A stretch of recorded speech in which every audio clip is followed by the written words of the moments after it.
Como muchos de vosotros recordaréis, en el vídeo anterior os hablé de los indultos y en concreto, en relación con ellos, os comenté dos cosas. En primer lugar, qué son y en segundo lugar, por qué yo personalmente me opongo a ellos. Sin embargo, pienso que para conocer realmente el derecho, uno no solamente tiene que ser capaz de describirlo, sino también de entenderlo. De entender cómo y por qué surge o cómo y por qué se aplica. Y esto es precisamente lo que vamos a hacer hoy. Y en concreto, para ello, vamos a hablar de la teoría de la ventana de Overton, o mejor dicho, de la interpretación un tanto tergiversada que hoy en día se ha popularizado en relación con la original teoría de la ventana de Overton. Según la versión más extendida y popularizada hoy en día, la teoría de la ventana de Overton vendría a ser una suerte de estrategia de manipulación de masas. La teoría de la ventana de Overton nos enseña cómo una idea, en principio radical e impensable, puede terminar convirtiéndose en deseable y aceptable. ¿Y cómo se hace esto? ¿Cómo conseguimos que una idea inicialmente radical, inaceptable e impensable se termine convirtiendo, a los ojos de la opinión pública, en aceptable, en tolerable e incluso en deseable? Pues aunque normalmente se alude a más fases, yo creo que todas estas, de una forma u otra, pueden ser reconducidas a 4. Creo que existen 4 fases o 4 pasos para pasar de la primera situación a la segunda situación. En primer lugar, romper el tabú. En primer lugar, se requiere que voces sueltas, que no tienen por qué ser muchas, den un paso al frente y planteen la necesidad de sostener un debate en relación con esta idea en principio impensable. Y parece que esto no es mucho, pero sí que lo es. Por de pronto hemos conseguido que lo impensable, que lo innombrable, ya pueda ser pensado y nombrado. Segunda fase, normalización. En segundo lugar, se tiene que dar un paso más al frente, una vez abierta la veda, y tratar de normalizar esta idea. Todavía no se tiene que decir que esto tiene que hacerse, sino que simplemente hay que decir que en caso de llegar a hacerse, que no estoy diciendo que tenga que hacerse, tampoco pasaría nada. No hay que dramatizar. Tercera fase, apoyo explícito. En tercer lugar, una vez hemos normalizado esta idea, tenemos que dar otro paso más hacia el frente. Ahora ya no digo que, bueno, pues esto no tiene por qué hacerse, pero en caso de hacerse no pasaría nada, sino que paso a sostener explícitamente que esto tiene que hacerse.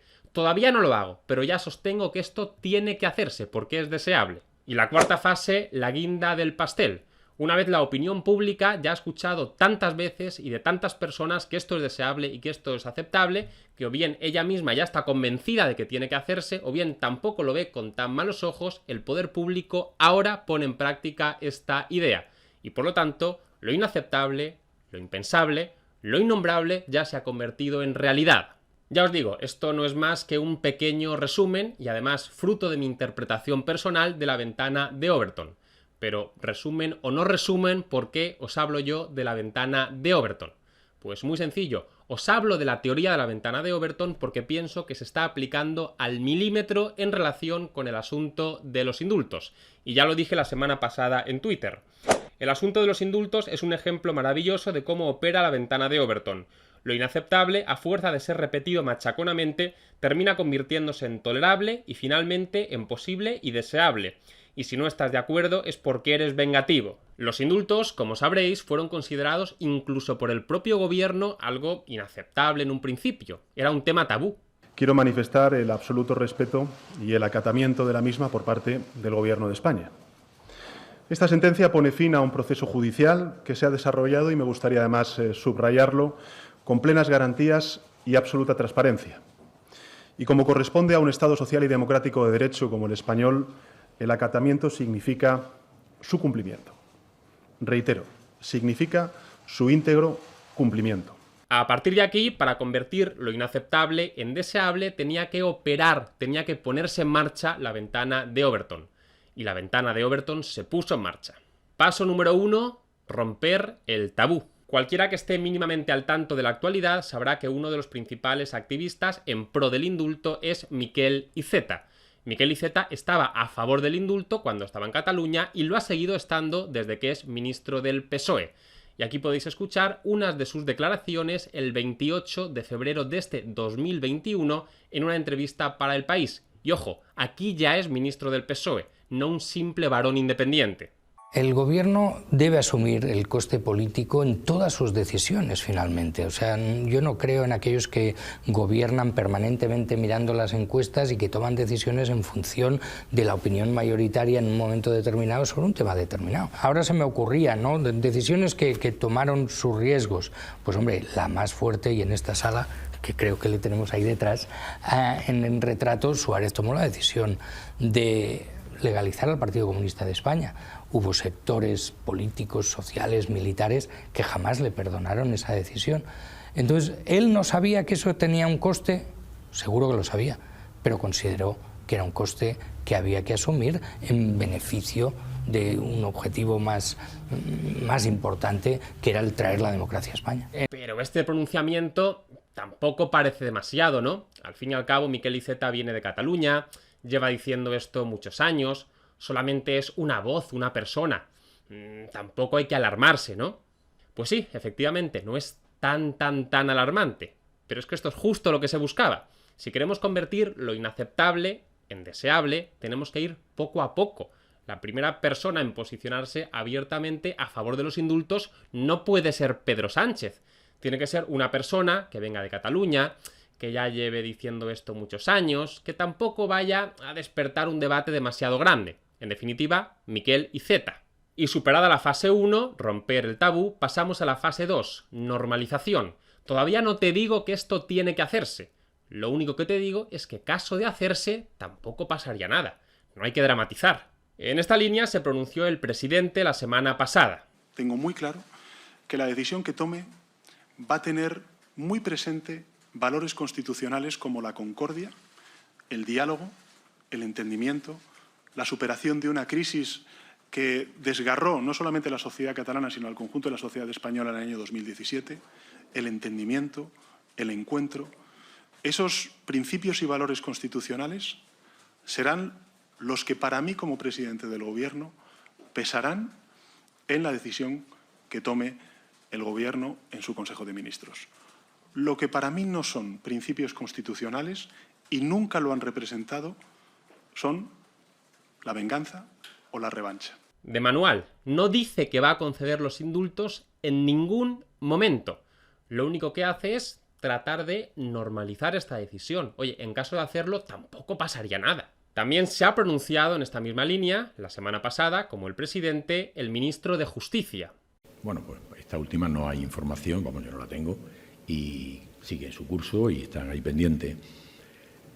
Sobre el pronunciamiento, sobre la favorabilidad o no del indulto, bueno, sería irresponsable por mi parte hacer un pronunciamiento de ninguna manera. Pero creo que son instrumentos que están previstos en la ley, y curiosamente en una ley desde 1870, y por tanto hay que verlos con naturalidad, sea favorable, desfavorable, parcial o total. No hay que asustarse de los instrumentos que vienen previstos normativamente. Más de lo mismo. No digo que sí, digo que no sería para tanto. Lo normalizo. Textualmente ha dicho: sobre el pronunciamiento sobre la favorabilidad o no del indulto, sería irresponsable por mi parte hacer un pronunciamiento de ninguna manera.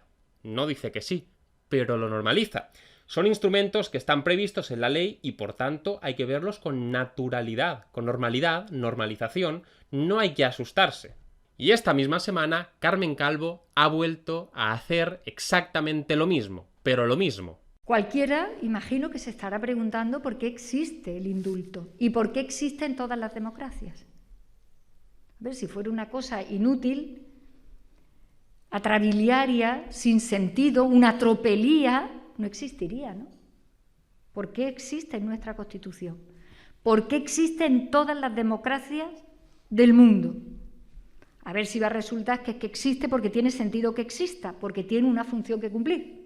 Resulta que los gobiernos de este país llevan indultando desde que entró en vigor la Constitución, que todos los días se indulta en todas las democracias, y a lo mejor te tendrías que pensar un minuto porque esa figura jurídica existe para equilibrar y contrapesar poderes del Estado. A lo mejor. Calcado. Normalización pura y dura. El indulto existe en todas las democracias.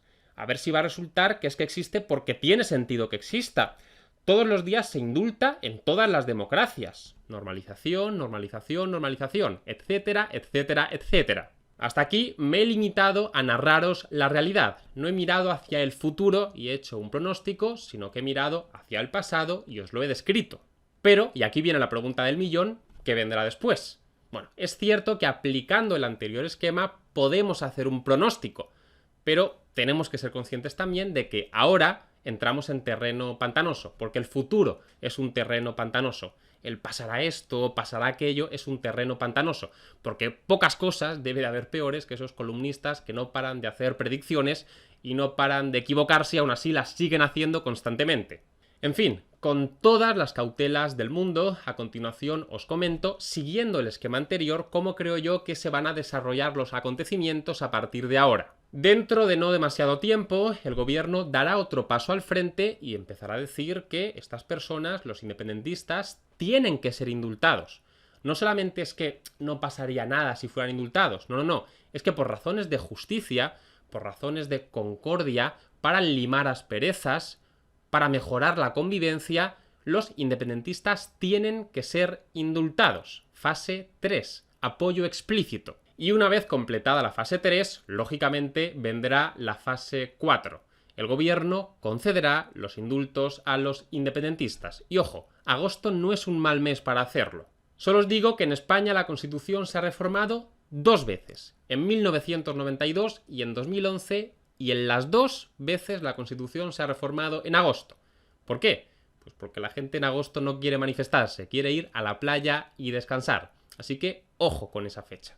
En fin, y hasta aquí el vídeo de hoy. Ya os digo, creo que no solamente es importante saber describir el derecho, sino entender un poco qué es lo que subyace detrás del derecho. Entender los procesos que están detrás de la creación de normas jurídicas. Y esto es lo que he tratado de transmitiros hoy. Si os ha gustado el vídeo, podéis darle me gusta y comentar. Como suelo decir, YouTube solamente visibiliza los vídeos que reciben muchos me gusta y muchos comentarios, si no, los oculta. Si queréis estar al tanto de futuros vídeos que pueda ir subiendo a mi canal, podéis suscribiros. La verdad es que no cuesta nada y yo os lo agradezco enormemente. Si queréis apoyarme económicamente, podéis hacerlo en Patreon. Y como siempre, aprovecho para deciros que todas las semanas subo un vídeo al canal de YouTube El Liberal. Dicho esto, hasta la próxima.